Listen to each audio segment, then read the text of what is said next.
Hi. God? Do you have personal projects you want to work on? Yes.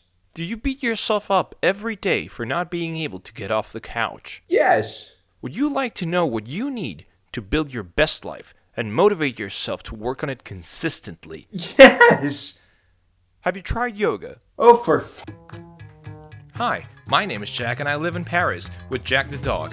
And for the past 6 years, I've been living alone figuring out how to structure my life to do proper work in spite of my ADHD. Now, much like the best procrastinators in the world, I too suffer from ADHD. If you don't have ADHD, this video might still apply to you, but I want to speak from my own experience first. For years, I've struggled, and still struggle, with the inability to get off the couch to do the things I want to do. In the past 20 years, boy I'm old, I've tried several things that seemed to be what I was better at and therefore motivated me the most. I tried making comic strips, recording music, writing TV shows, movies, writing a novel, learning how to code apps, getting better at certain video games, and only the coding actually translated into something I could put on my LinkedIn profile without embarrassing my parents. And listen, I'm proud of how good I was at it. Average at best, sure, but still pretty good to keep going. But I didn't. Why didn't I? For me, it's been a combination of several factors, namely, lack of a roadmap, friction, and triggers.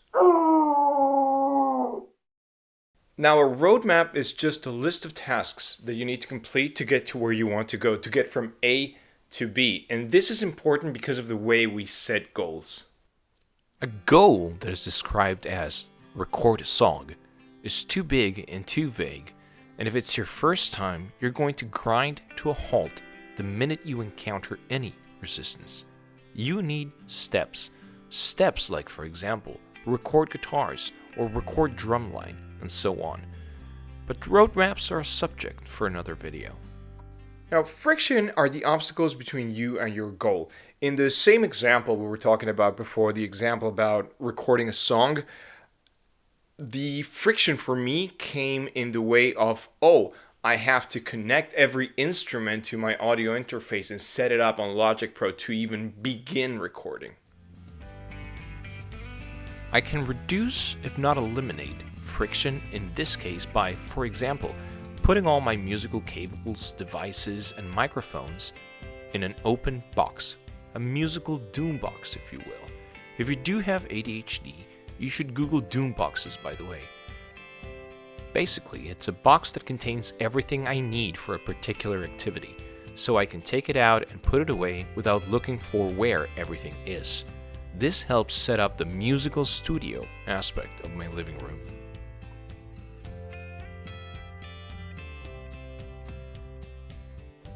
But it's the triggers that I want to talk about today, because it doesn't matter how good your roadmap is or how much friction you've eliminated if you can't get off the couch.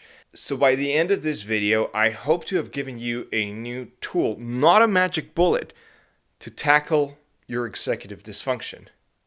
It's a process. It takes a while for it to take, but the end result is worth it, I promise. Hi, I don't have any sponsors yet, but have you tried my mom's lasagna? It's the best lasagna I've ever had in my life, and whenever I need to sit down and concentrate on something and keep my hands busy, I make it from scratch. You should really try my mom's lasagna. Anyway, back to our video. So what's the secret? Turns out that what triggers my executive function is my morning routine. Specifically, having a morning routine helps me with structure. And I know, trust me, I know, I too like to think of myself as a chaotic, unpredictable entity that does whatever feels good. And it took me a long time to realize that that's just not how my brain works. My brain needs task lists, notebooks, little post-its everywhere. It needs structure. It's like making a building. You need the scaffolding first. So let me show you how I've structured my morning. Actually, I should probably show you how I wake up first and work my way from there. I wake up and the first thing I do is literally, yes, check my phone. I understand that blue light from electronic devices prevent you from going to sleep at night, so I use that in my favor in the mornings. I check socials and messages, and by the time I finish doom scrolling, my brain is fully awake. Terrified of the world, sure, but awake. I take a shower, get dressed, and off we go. I gotta take Jack the dog for a walk. It's a 30 to 40 minute walk, and the fact that I have a dog has taught me a lot of responsibility. I can't just sleep in, because it's his outside time, and I want him to be happy and healthy. We come back and visit our favorite bakery for a fresh croissant. The ladies at the bakery know my dog, and sometimes he sneaks behind the counter to say bonjour and get pets. He's very polite. If you don't have a traditional artisanal French bakery in your area, store-bought is fine. We walk back home, climb the tower, also known as my apartment.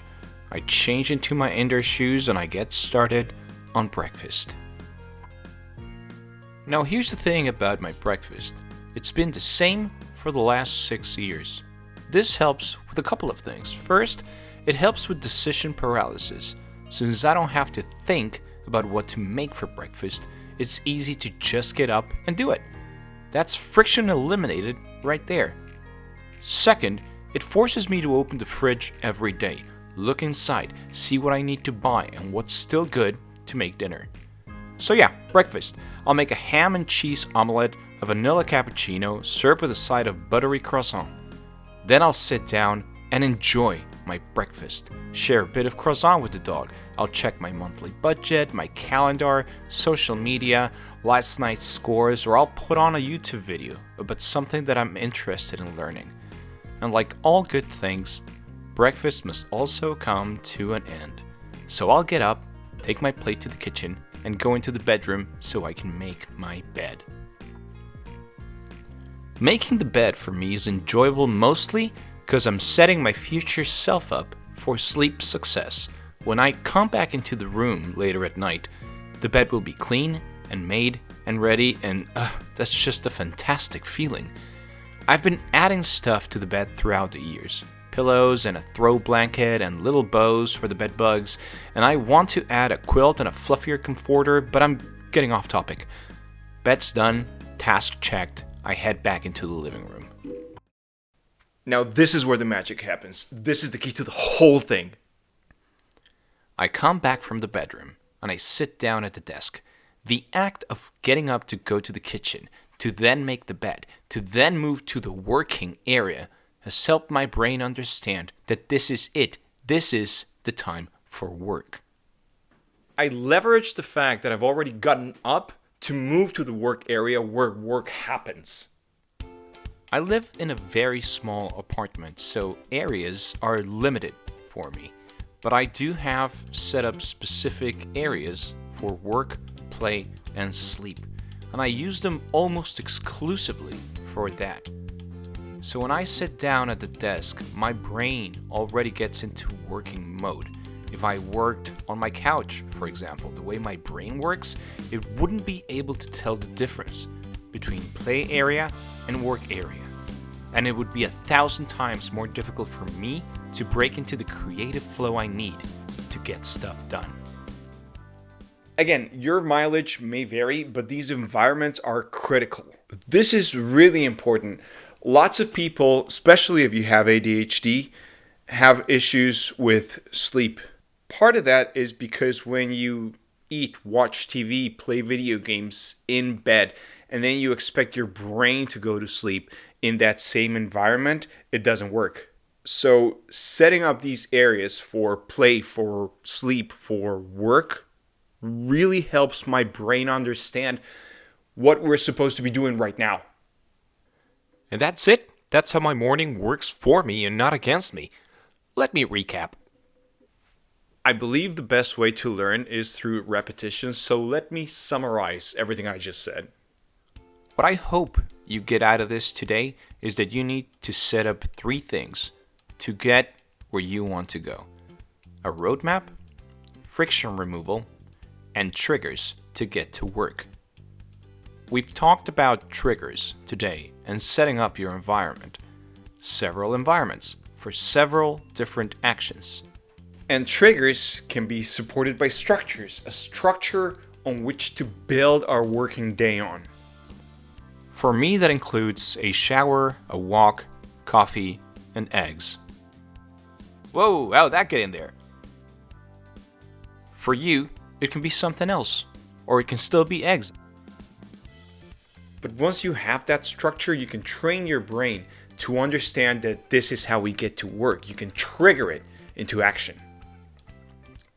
Your habits and structures will change. You will not land on its final form on the first go. But that doesn't mean you failed. It's a huge success to even have a routine, leave alone a morning one. And I have to remind myself of this every day when I feel like giving up or like I'm not doing enough. But start. Build a basic morning structure, or afternoon, I'm not your mom. A scaffolding to build on top of it. I started with breakfast. Then I added the bed making. Then I added the vanilla, just, for garnish.